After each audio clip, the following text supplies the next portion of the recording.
ମୋ ମତରେ ଆମ ଓଡ଼ିଆ ଘରେ ଯେତିକି ପିଠାର ନୀତି ଅଛି ସାରା ଭାରତରେ ତାର 1% ବି ନଥିବ।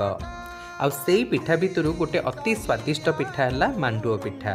ଆପଣ ଜାଣିଛନ୍ତି ମହାପ୍ରଭୁ ଶ୍ରୀ ଜଗନ୍ନାଥଙ୍କର 56 ଭୋଗରେ ମାଣ୍ଡୁଅର ମଧ୍ୟ ବହୁତ ମହତ୍ଵ ଅଛି।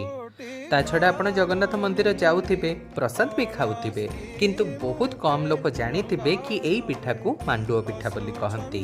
ତେବେ ରଥଯାତ୍ରାର ଏହି ପବିତ୍ର ଅବସର ସରିବା ପୂର୍ବରୁ ଚାଲନ୍ତୁ ଘରେ ଥରେ ବନେଇବା ମାଣ୍ଡୁଅ ପିଠା। ଯେଉଁଥିପାଇଁ କଡ଼ାରେ ଗୋଟେ କପ୍ ପାଣି ନେବା।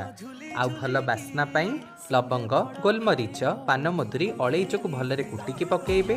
ଟିକେ ଘିଅ ପକାଇବେ, ଅଳ୍ପ ଲୁଣ ଆଉ ସ୍ୱାଦ ମୁତାବକ ଗୁଡ଼ ଦେଇ ପାଣିକୁ ଫୁଟିବା ପାଇଁ ଛାଡ଼ିବେ।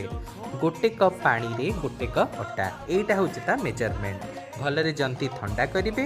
କାକରାର ସେପ୍ କରିକି ଗରମ ଘିଅରେ ଛାଣି ନେବେ। ବାସ୍ ରେଡ଼ି ହେଇଗଲା ଆମ ମାଣ୍ଡୁଅ ପିଠା।